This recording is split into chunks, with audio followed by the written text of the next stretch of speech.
തൊടുപുഴ പുളിയന്മല സംസ്ഥാന പാതയിലേക്ക് മരം വീഴ്ചയും മണ്ണിടിച്ചിലും തുടർക്കഥയാണ്. എന്നിരുന്നാലും ജില്ലാ കളക്ടറുടെ ഉത്തരവ് നടപ്പാക്കാൻ വനം പൊതുമരാമത്ത് വകുപ്പുകൾ തയ്യാറാകുന്നില്ല എന്നാണ് പരാതി. സംസ്ഥാന പാതയിലെ അപകട ഭീതി വിതയ്ക്കുന്ന മരങ്ങൾ വെട്ടി നീക്കാനുള്ള നടപടിയാണ് ഇഴയുന്നത്. ജില്ലാ ആസ്ഥാനത്തേക്കുൾപ്പെടെ നിത്യേന ആയിരക്കണക്കിന് വാഹനങ്ങൾ കടന്നുപോകുന്ന പാതയിലാണ് അധികൃതരുടെ ഈ അനാസ്ഥ. റിപ്പോർട്ട് കാണാം.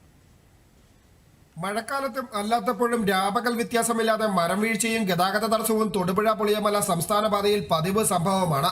അറക്കുളത്ത് നിന്ന് തുടങ്ങുന്ന 12 ഹെയർപിൻ വളവുകളടങ്ങിയ ചുരവും ഇടുക്കി വനത്തിലൂടെ കടന്നുപോകുന്ന ഭാഗവുമാണ് സ്ഥിരം അപകട മേഖല.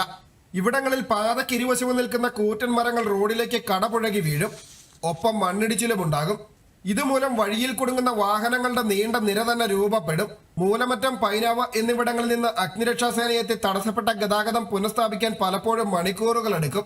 2018 പ്രകൃതി ദുരന്തത്തിൽ ഇതുവഴിയുള്ള ഗതാഗതം ദിവസങ്ങളോളം മുടങ്ങിയിരുന്നു. അപകട ഭീഷണി ഉയർത്തുന്ന മരങ്ങൾ വെട്ടിനീക്കണമെന്ന പരാതിക്ക് ഏറെക്കാലം പഴക്കമുണ്ട്.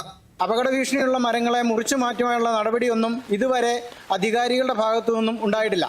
അറക്കുളം പഞ്ചായത്ത് ടൂറിസം കൗൺസിലിന്റെ നേതൃത്വത്തിൽ ഈ മരങ്ങളെല്ലാം മുറിച്ചു മാറ്റണമെന്ന് ആവശ്യപ്പെട്ട് കളക്ടർ വിളിച്ചു ചേർത്ത യോഗത്തിൽ ഒരു നിവേദനം കളക്ടർക്ക് സമർപ്പിച്ചിട്ടുണ്ട്. അതിന്മേൽ അടിയന്തരമായ നടപടിയെടുത്ത് ഈ മഴക്കാലത്ത് കൂടുതൽ അപകടങ്ങൾ ഉണ്ടാകാതിരിക്കുന്നതിനായി തൊടുപുഴ പുളിയന്മല സംസ്ഥാന ഹൈവേയുടെ മൺതിട്ടകളിൽ നിൽക്കുന്ന വൻമരങ്ങൾ മുറിച്ചു മാറ്റാനും അതുവഴി ആയിരക്കണക്കിന് ജനങ്ങൾ യാത്ര ചെയ്യുന്ന റോഡിലൂടെയുള്ള യാത്ര അപകടം ഇല്ലാതെയാക്കി തീർക്കുവാനും ജില്ലാ ഭരണകൂടം അടിയന്തരമായി ഇടപെടണമെന്നാണ് പറയുവാനുള്ളത്. തൊടുപുഴയിൽ നിന്ന് കുളമാവ് വരെയുള്ള ഭാഗം പൊതുമരാമത്ത് വകുപ്പിന്റെയും തുടർന്ന് പൈനാവ് വരെ വനം വകുപ്പിന്റെയും അധീനതയിലാണ്. അപകടകരമായ മരങ്ങൾ അതത് വകുപ്പുകളുടെ നേതൃത്വത്തിൽ വെട്ടിമാറ്റണമെന്ന ജില്ലാ കളക്ടർ പല പ്രാവശ്യം ഉത്തരവിറക്കിയിരുന്നെങ്കിലും ഇതുവരെയും നടപ്പായിട്ടില്ല. ഓരോ മഴക്കാലത്തും മരം വീണുള്ള അപകടങ്ങളും അധികൃതരുടെ വാഗ്ദാനങ്ങളും തുടരുന്നതൊഴിച്ചാൽ സംസ്ഥാന പാതയ്ക്ക് ഭീഷണിയായി മാറിയിട്ടുള്ള മരങ്ങൾ പൂർണ്ണമായും ഇനിയും വെട്ടിനീക്കിയിട്ടില്ല. ഇത്തവണയെങ്കിലും ഇതിനൊരു പരിഹാരം ഉണ്ടാകണമെന്നാണ് ഉയരുന്ന പൊതു ആവശ്യം.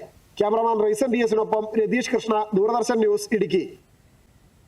ഇടുക്കിയിലെ പ്രധാന പാതയിലാണ് ഈ ഒരു ദുരവസ്ഥ എന്നോർക്കണം. വലിയ അപകടങ്ങൾ ഉണ്ടായാൽ മാത്രമേ അധികാരികൾ കണ്ണു തുറക്കുകയുള്ളൂ എന്ന ചോദ്യമാണ് നാട്ടുകാരെല്ലാം ഉന്നയിക്കുന്നത്. എത്രയും പെട്ടെന്ന് ഈ ഒരു അവസ്ഥയ്ക്ക് പരിഹാരം ഉണ്ടാകട്ടെ എന്ന് നമുക്ക് പ്രത്യാശിക്കാം.